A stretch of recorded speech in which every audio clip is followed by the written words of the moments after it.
Oi, eu sou D. Pectrus e você está na escola EGE. Está pronto para estudar assuntos que te ajudarão na caminhada para a aprovação no Enem ou no PAS da UNB? Então vamos lá!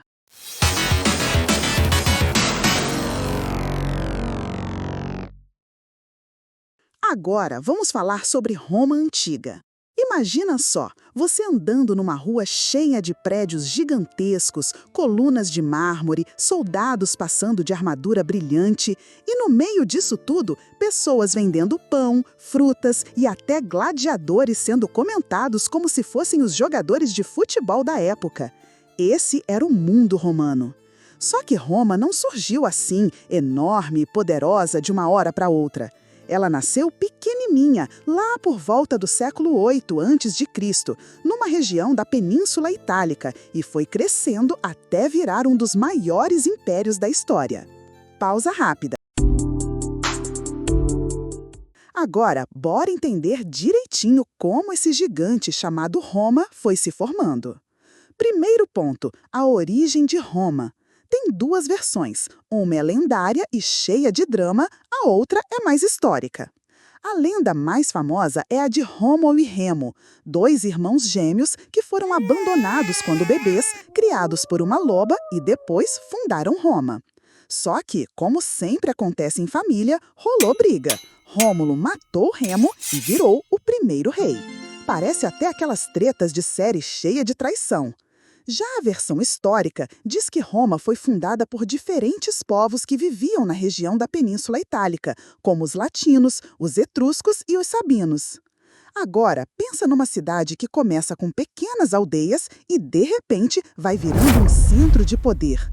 É como se um bairro pequeno fosse crescendo, ganhando mercado, escola, quadra de futebol e, de repente, virasse a cidade mais importante da região. Isso foi Roma nos seus primeiros séculos. Agora, vamos avançar para entender como Roma foi organizada politicamente. No começo, Roma foi uma monarquia. Isso quer dizer que tinha um rei mandando em tudo. Esse período durou mais ou menos de 753 a 509 a.C. 7 reis governaram Roma, sendo alguns de origem latina e outros etruscos. E olha que interessante, os reis tinham tanto poder político quanto religioso. Eles não eram só governantes, mas também tinham contato direto com os deuses. Tipo aquele amigo que, além de ser o capitão do time, ainda é o cara que organiza a festa da galera. Só que, como sempre, esse poder concentrado demais começou a incomodar. E aí entra a República Romana. A partir de 509 a.C., os romanos resolveram derrubar a monarquia e criar um sistema em que o poder era dividido entre várias pessoas. Isso porque eles não queriam mais um rei mandando sozinho. Então criaram cargos como os cônsules, que eram 2 governantes eleitos por um ano, e o Senado, que era formado pelos patrícios, a elite romana. Agora, pensa no Senado como aquele grupo dos alunos mais populares da escola que decide as regras do campeonato, mas só deixa os amigos participarem. O problema é que a maioria da população, chamada de plebe, ficava de fora das decisões. E aqui começa uma treta clássica de Roma: patrícios versus plebeus. Os patrícios eram ricos, donos de terras, ligados às tradições, enquanto os plebeus eram comerciantes, artesãos, soldados, camponeses. Com o tempo, os plebeus começaram a reclamar. Ei, nós também lutamos nas guerras, a gente sustenta a cidade, mas não tem voz nenhuma. Foi aí que surgiram as lutas sociais, as chamadas secessões da plebe, que resultaram em conquistas políticas, como o direito de eleger tribunos da plebe para defender seus interesses. Pausa rápida. Agora, pensa comigo. Você já viu em séries ou filmes quando um grupo que sempre é ignorado começa a se organizar e exigir respeito? Foi isso que rolou em Roma.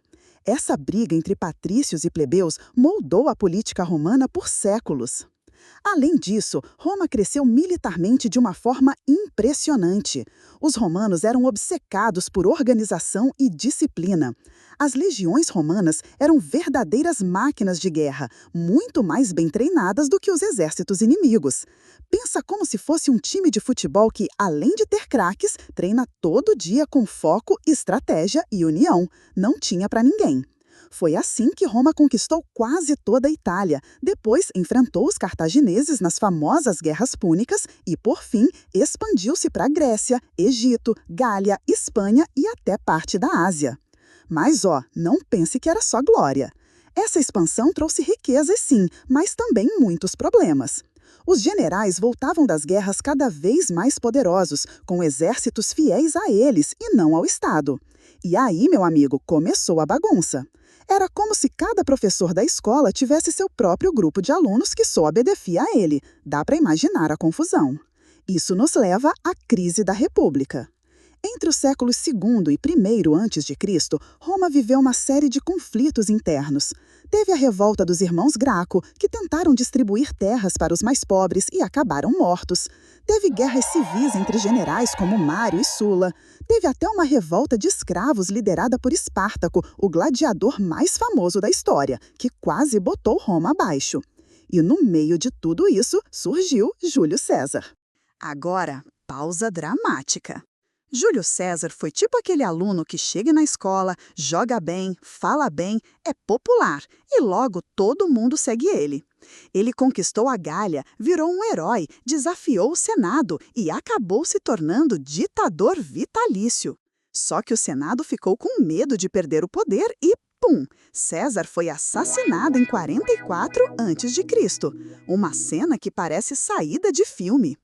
Depois disso, Roma mergulhou em novas guerras civis, até que, finalmente, Otávio, sobrinho neto e herdeiro de César, venceu seus rivais e se tornou o primeiro imperador romano, em 27 a.C. E aí começa o Império Romano. Pausa para respirar. Quer saber? Espero que você esteja gostando do assunto. Se você estiver gostando, deixa seu like para eu continuar trazendo materiais para ajudar nos seus estudos. E não se esquece de se inscrever no canal e ativar o sininho para ficar sabendo sempre que eu trouxer novidades. Agora, continuando o assunto. O Império Romano foi o auge de Roma. Otávio, que recebeu o título de Augusto, organizou as instituições, trouxe paz e estabilidade e inaugurou a chamada Pax Romana, um período de mais de 200 anos de relativa tranquilidade e prosperidade. Roma virou uma potência cultural, econômica e militar. Imagine uma cidade com aquedutos que levavam água para as casas, estradas pavimentadas conectando o império, banhos públicos que eram tipo as academias e shoppings de hoje e arenas como o Coliseu, onde gladiadores lutavam para entreter a população. Mas o império também tinha seus problemas. A desigualdade social continuava gigante, os escravos eram a base do sistema e a corrupção política era quase rotina. Além disso, o império era tão grande que era difícil de administrar. Pensa numa escola com milhares de alunos, mas só um diretor para mandar em todos. Uma hora não dá conta, né? Com o tempo, Roma foi perdendo forças.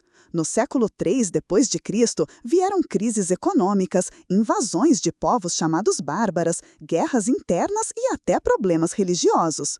O cristianismo começou a crescer e mudar a mentalidade da população. No século IV, o imperador Constantino legalizou o cristianismo e até se converteu. E, em 476 d.C., o Império Romano do Ocidente chegou ao fim, quando o último imperador, Rômulo Augustulo, foi deposto. Pausa para reflexão. Mas calma, Roma não desapareceu totalmente. O Império Romano do Oriente, conhecido como Império Bizantino, continuou existindo por quase 1000 anos. E até hoje a influência romana está presente. Nas leis, na língua, na arquitetura, nos costumes. A gente fala português, que vem do latim, a língua dos romanos. Quando você vê um estádio de futebol cheio, lembra das arenas romanas. Quando anda numa estrada bem feita, pensa nos romanos, que eram mestres nisso. Então, Roma Antiga não foi só um período histórico distante. Ela está no nosso cotidiano o tempo todo, mesmo que a gente não perceba. Pausa final. Agora, para garantir que você realmente absorveu o que estudamos, vou deixar uma atividade para você refletir. Agora, aqui vai uma tarefa bem simples. Responda as seguintes perguntas. 1.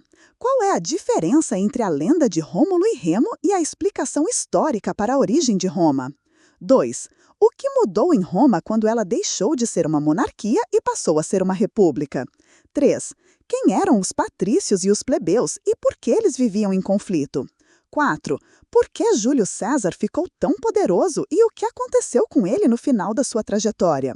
5. Qual foi a principal causa da queda do Império Romano do Ocidente em 476 d.C.? Caso não consiga responder, volte ao conteúdo e escute novamente até ter certeza das respostas. Aproveite e me conte nos comentários quais as respostas para cada uma das perguntas. E lembre-se, aprender história não é só decorar datas e nomes, mas entender como as experiências do passado continuam influenciando o presente.